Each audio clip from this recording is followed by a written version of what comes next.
Lots of us are not only heading back into the office after years of working at home, but a bunch of us are starting to travel for work just as often. I'm just really grateful to see all of this opportunity exist in our world, that we're not all locked down any longer. But there's a problem. A lot of us need to update our closet to be able to do this. Clearly, we don't want to break the bank at the same time. I've put together a budget-conscious version of a capsule wardrobe that's appropriate for going back into a casual business office. Hi y'all, I'm Lori. Let's get started. First, I want to kind of talk about what business casual really is, because I follow a lot of YouTube creators and I follow a lot of creators on Instagram, and they have the most beautiful Instagram pages, and I really enjoy seeing the outfits they put together.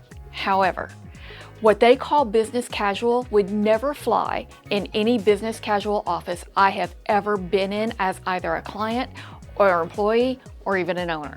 Never. In my mind, business casual is something that's not super formal like a suit, but it is a well put together outfit that shows that you have a lot of confidence in what you do, that you're appropriate for the environment you work in, and that you respect your clients. In my past, when I ran an office and people would ask me, what does business casual mean to you, so that they could be sure they dressed appropriately for the workplace, I would simply tell them this: if I have some kind of emergency going on in my world and for some reason have to miss an important client meeting, I want to know that I can call on you to take that meeting without being worried about what you're going to be dressed in when you get there. So that's how I judge whether an outfit is appropriate or not in a business casual office setting. Can you step in for your supervisor in a meeting and not have your supervisor worry about what you might look like when you do that? If the answer to that is yes, then you're probably in good shape. Now, I am not about to pretend that I don't prefer to work from home. I absolutely do prefer to work from home. And for the last year and a half of my professional career, even before COVID hit, I was working from home. And that would very often find me in business casual from the waist up and yoga pants for the waist down. And that served me well for quite a while. But when I did go into the office, obviously, that wasn't going to work. And because so many of us are not confident or feel appropriate or just don't want to wear the clothes we wore to the office before we started working from home, makes updating your workwear wardrobe even that much more important. As always, I suggest you always start shopping from your closet first before you go out and purchase anything. I think it's important to shop your closet first. You probably do still have some pieces in your closet that look great on you, that you feel great in, that are perfectly appropriate to go back to the office.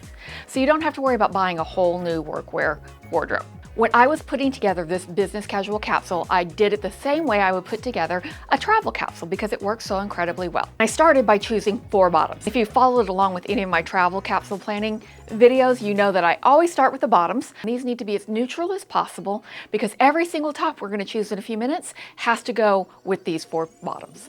So let me show you what I chose. I chose this ivory silk tulle skirt from Lily Silk.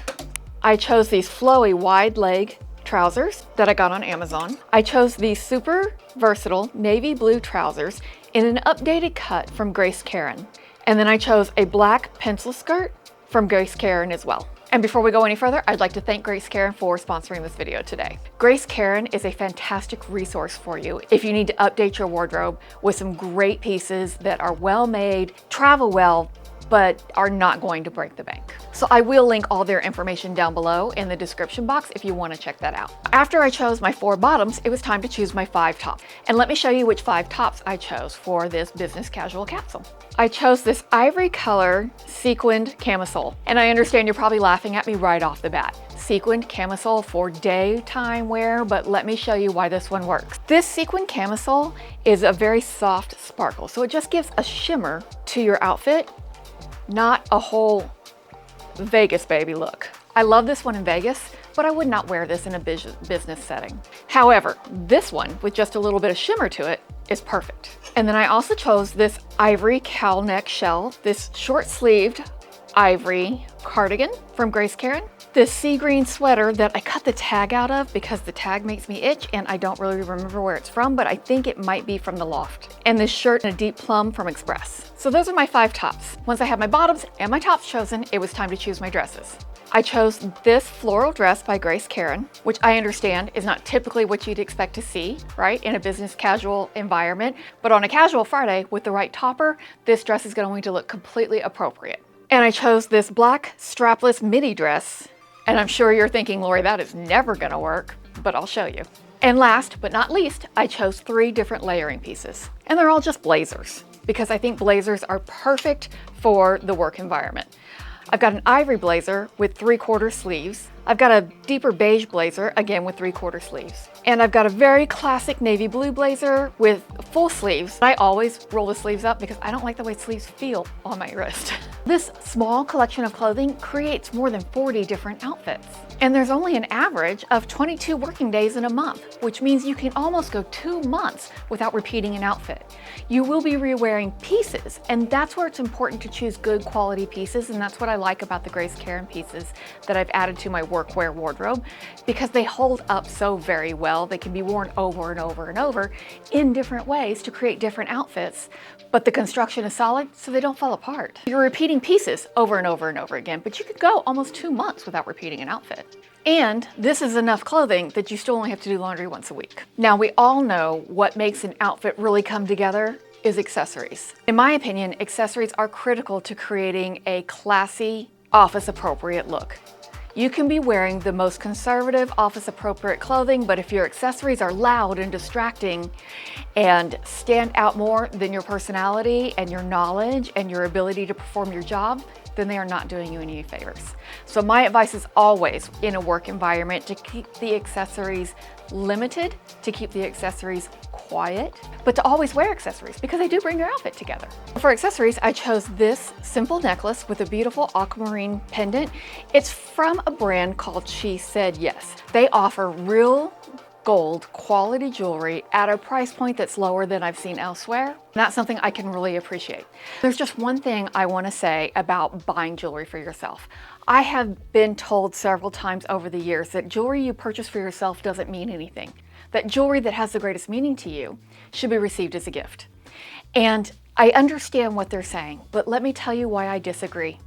The only person you're going to spend your whole life with, day in and day out, 24/7, is you.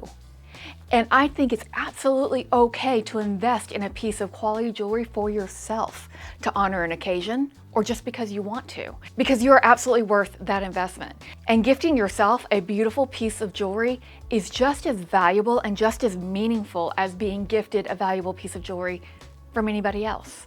So if you are of the opinion that you shouldn't buy jewelry for yourself, please just take a minute and rethink that. That's all I have to say about buying jewelry for yourself. The other necklace I chose was this necklace from D. Louise. And you can see it's a pearl necklace, yes, but it is a different take on a pearl. So it's not your grandmother's pearls, it's an updated version. A simple silver statement ring and a chunky bracelet. This is the first Christmas gift my husband gifted me with way back when we just started dating. You might notice that I don't have any earrings over there in my little shell jewelry tray, and that's because I think simple diamond studs or diamond-like studs go with everything for every day. So I stick to the diamond studs almost all the time. But here's the thing about the accessories. I never wear all of these at the same time in any business environment. I will wear the necklace and the ring, but if I wear a necklace and an extra ring, I never wear a bracelet. If I wear a ring and a bracelet, I generally don't wear a necklace. I always wear earrings, and I do always wear my wedding set, but outside of that, I never wear more than 2 other pieces of jewelry. And I hope you can see from all of these looks that the whole idea behind this particular capsule is to be remembered for your capabilities, be remembered for your personality, and be remembered for your confidence and for your energy that you brought into a space. Not to be remembered specifically for your clothes, not to be remembered specifically for your outfit, and certainly not to be remembered for your jewelry. I hope that makes sense. Because your personality, your knowledge, and your ability to do your job well should outshine all of your appearance. I have a video coming very soon about the biggest challenge I've had in my personal wardrobe in several years, and that is when I retire. As a former accountant, I had a closet full of business appropriate attire because that's what I did with my day.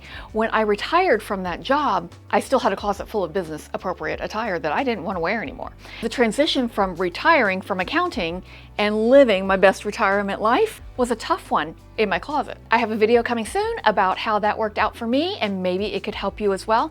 If you are interested in something like that, I hope you would consider subscribing to the channel if you want to. If you don't want to, don't worry about it. You don't need to. You could come back and visit anytime you like. You have an open invitation, and I'd love to see you here in this video if you have a few more minutes today. If you don't have any more time today, then I'll catch you in the next one. Bye, y'all.